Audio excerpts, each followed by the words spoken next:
Hi guys. So if you are new here, welcome to our channel. If you are a returning member, welcome back. It's been some time. Yeah, I'm picking up my food. But it's been some time. I just rewatched the last video that I posted, and it was the nursery reveal. So it's been a lot that's been going on since then, hence why I haven't made another video. Being a mom has been a lot. It's been a wonderful journey, and it is very rewarding, and it's amazing to say the least. But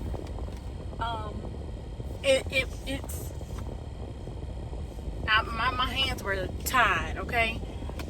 Yeah, so, but I'm here now, you know, and I'm going to update you guys and catch you up with everything.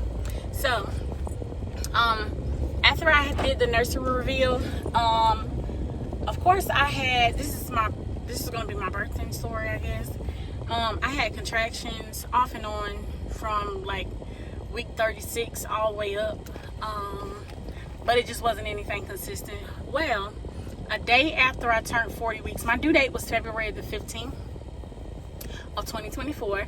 A day after I turned 40 weeks. So wait a minute, pause. So because I was nearing my due date, my doctor's office wouldn't let me get past 41 weeks. They were going to schedule me for an induction at 41 weeks. So I didn't want that to happen, because I was scared, first of all, to give birth, and I was scared that it could increase the chances of me having a C-section.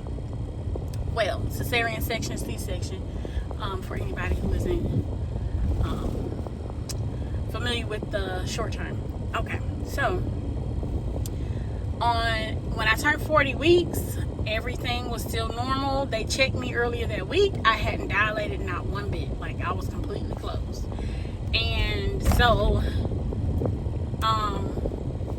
I don't know what happened, but on that Friday, a day after I turned 40 weeks, which would have been the 16th, I started having contractions like at 4 o'clock that morning, and it woke me up out my sleep. So when it woke me up out my sleep, I was like, okay, I'm just gonna go back to bed. But the pain was kind of intense. I couldn't go back to sleep, to the point where I actually woke up and I started like walking around the house at like 4 o'clock in the morning.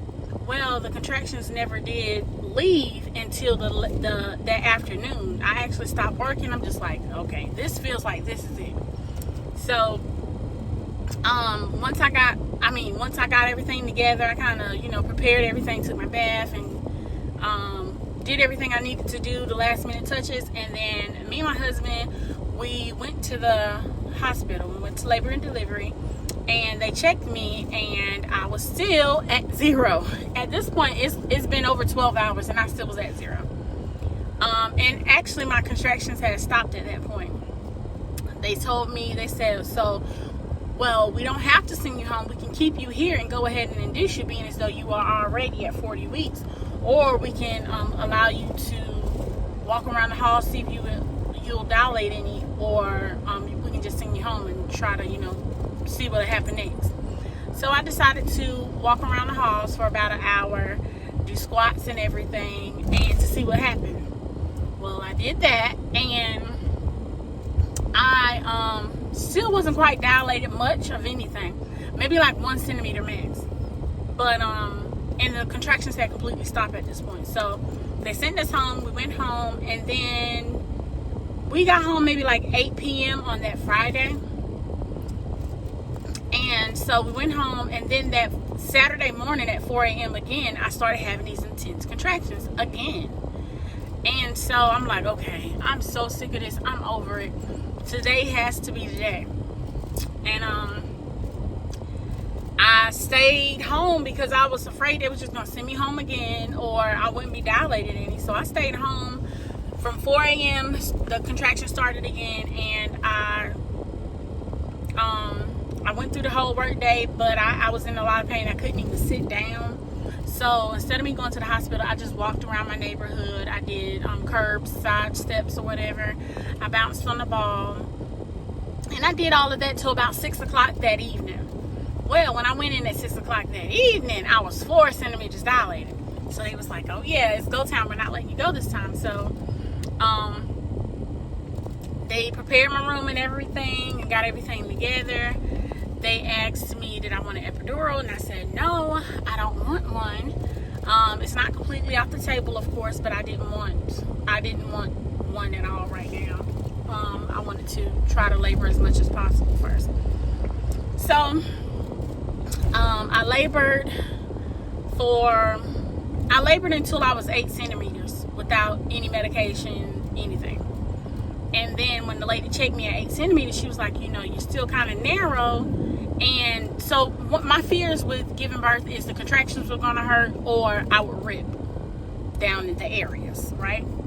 So the contractions, I was at 8 centimeters and they were bad, but I mean, they weren't like, oh my God, I'm dying. They wasn't like that. I mean, they were hurting now, hey. And I was praying to the Lord the entire time. And I said a few bad words. But I was sticking it. I was sticking true. Because I was also scared to get the epidural. I didn't want like a needle in my back.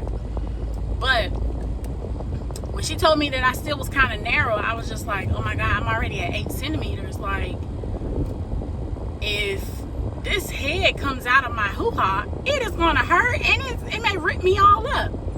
So she asked me, did I want an epidural? And I was like, I was crying because I didn't really know what to do. I didn't want it, but at the same time, I didn't want to feel the pain of being ripped up. I can deal with the contractions. I do not want to deal with the pain of being ripped up and all that mess. So I told her, yeah. She was like, okay, well, you're going to have to wait at least an hour because we have to give you these fluids first. Because they didn't give me fluids when I first came in because I didn't want to take any type of fluids because I heard that it would interfere with me breastfeeding. So they had to give me all these fluids first, which took another hour. And then we had to wait 45 minutes. We did both of these things simultaneously. So while she gave me the fluids, she also notified the anesthesiologist to come to do the epidural. And he did the epidural, and I kid you not, within 2 hours of receiving the epidural, I mean, maybe like, not even 2 hours, maybe like an hour, I was already at 10 centimeters.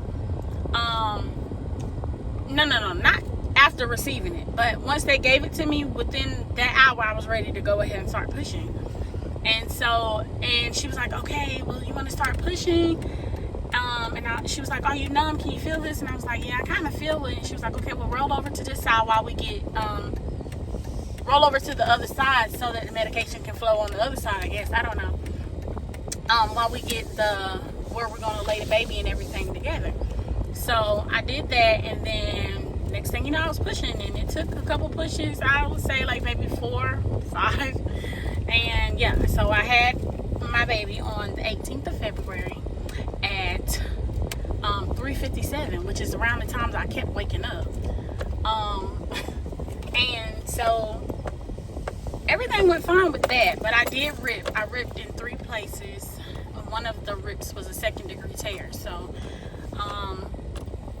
the aftercare with me going home was a lot to deal with, I would say, which is why, trying to deal with that pain of everything below, going, whatever, trying to deal with a baby and adjust to a new baby while also breastfeeding.